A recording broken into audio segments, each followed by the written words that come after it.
زندگی بہت خوبصورت ہے اور شکر کرنے کے لیے یہ وجہ کافی ہے کہ اللہ ہم سے محبت کرتا ہے۔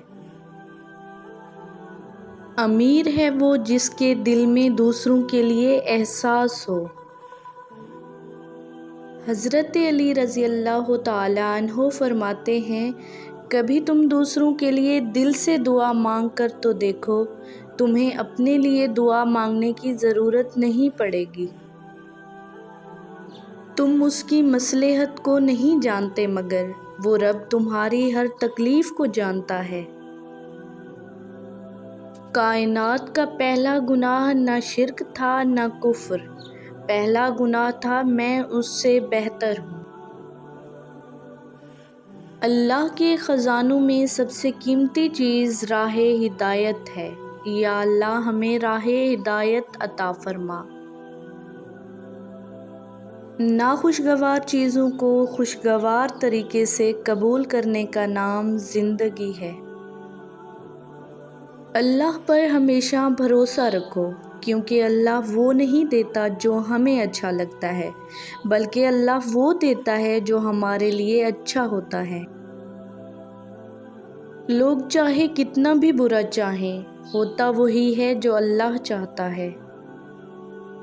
لوگوں سے یاد کرنے کا شکوہ مت کرو، کیونکہ جو انسان اپنے رب کو بھول سکتا ہے وہ سب کچھ بھول سکتا ہے۔ مولا علی فرماتے ہیں، استغفار اور درود شریف کی کثرت انسان کا مقدر بدل دیتی ہے۔ زبان کا کہا دنیا سنتی ہے اور دل کا کہا اللہ سنتا ہے۔ انسان کی اصل موت اس وقت ہوتی ہے جب وہ کسی کے دل اور دعاؤں سے نکل جاتا ہے۔ حسد کا کوئی فائدہ نہیں، بلندیاں اللہ تعالیٰ کی ذات دیتی ہے۔ انسان کی پہچان اصل لباس نہیں بلکہ اچھا اخلاق اور اس کا ایمان ہے۔ اللہ پاک فرماتا ہے، تو میرا ہو کر تو دیکھ، میں سب کو تیرا نہ کر دوں تو کہنا۔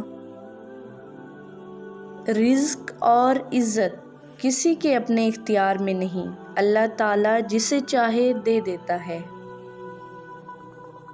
70 ماؤں جتنا پیار کرنے والا رب آزماتا بھی ہے تو بے انتہا نوازنے کے لیے۔ وہ معجزوں کا بادشاہ ہے، جب چاہے حالات بدل سکتا ہے۔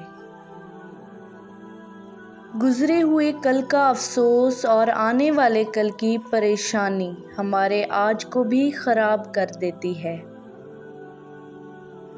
اللہ سے گفتگو کی عادت ہو جائے تو سجدہ کیے بغیر سکون نہیں ملتا۔ صبر اور قدر ہر کسی کے بس کی بات نہیں ہوتی، یہ وہی بندہ کر سکتا ہے جو اعلیٰ ظرف کا ہوتا ہے۔